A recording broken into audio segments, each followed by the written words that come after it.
কিয় দেউতা হৈ আছিলে অসুখ হৈছিলে মানে সম্পূৰ্ণ ভালেই হৈছিলে কিন্তু তাৰ মাজতে দেউতা ঢুকালে যিকোনো মানে যেতিয়া খবৰটো পাওঁ আচলতে লগত মই আছিলোঁ দেউতাৰ লগতে আৰু কি হৈছে তাৰপিছত গৈ যেতিয়া ভ্ৰাম্যমাণ থিয়েটাৰত আছোঁ যিহেতু পিছত গৈ নাটক কৰিবলগীয়া হৈছে মঞ্চত অভিনয় কৰিবলগীয়া হৈছে এইটো আমাৰ আচলতে কৰ্তব্য আমাৰ দায়িত্ব থাকে যিহেতু থিয়েটাৰ এখন কমিটিয়ে আহ্বায়ক কমিটি এখনে মাতি লৈ যায় তাৰ লগত জড়িত হৈ থাকে কমিটিখনৰ লগতে গোটেই দৰ্শকখিনি জড়িত হৈ থাকে সকলোকে মানে কি আচলতে সন্তুষ্ট কৰিবলগীয়া হয় যিহেতু আমি থিয়েটাৰত বান্ধ খাই আছোঁ থিয়েটাৰত এগ্ৰিমেণ্ট হৈ আছে গতিকে কেঞ্চেল কৰাটো সহজ কথা নহয় এটা শ্ব' ঘপকৈ কেঞ্চেল কৰাটো সহজ কথা নহয় সেইটো কাৰণে সেইটো মানে ভ্ৰাম্যমাণ থিয়েটাৰৰ লগত জড়িত সকলেহে ভালকৈ বুজি পায় গতিকে সেইটো কথা হৈছে সেইকাৰণে নাটক কৰিবলগীয়া হয় আকৌ সেই তেনেকুৱা এটা পৰিস্থিতিত কালি দেউতাক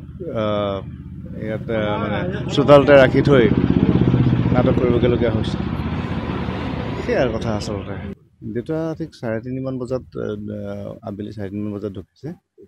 মই লৈ গৈছিলোঁ হস্পিটেল কিন্তু হস্পিটেল নাপালেগৈ প্ৰায় সুস্থ হৈ আছিলে দেউতা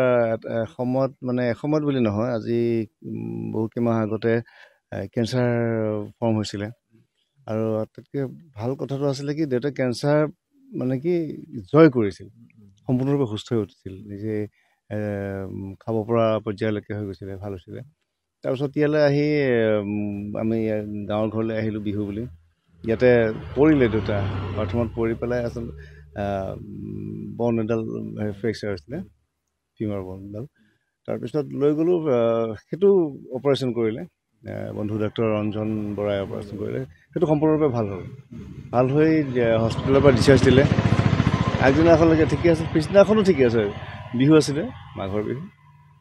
ভালেই আছিলে প্ৰায় মানে কি কথা বতৰাখিনি অলপ যথেষ্টখিনি কৈছিলে ভালকৈ কৈছিলে কিন্তু ঠিক 3 বজাৰ সময়ত বস্তু বেদনা বুকুতকৈ কেনেকৈ অভিনয় কৰিছিলে আপোনাৰ সেই কথাটো এতিয়া ভুক্তভোগীয়েহে বুজে আচলতে বৰ দুখৰ কথা সেইটো কষ্ট হয় কিন্তু তথাপি কৰিব লগা হয় কৰ্তব্যৰ খাতিৰত দায়িত্বৰ খাতিৰত কৰিব লগা হয় সেই দায়িত্বতকৈ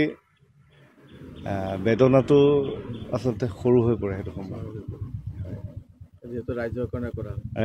কৰা যায় দৰ্শকৰ কাৰণে কৰা যায় আৰু আহ্বায়ক কমিটি সকলোৰে কাৰণে যিহেতু কৰা যায় আকৌ যাব নেকি এইকেইদিনত কি ভাবিছে আছে সদায় আছে আজিও আছে কম্পল লুটুমাৰীত চলি আছে নেক্সট নগাঁৱৰ আশে পাশে গোটেইকেইদিন চলি থাকিব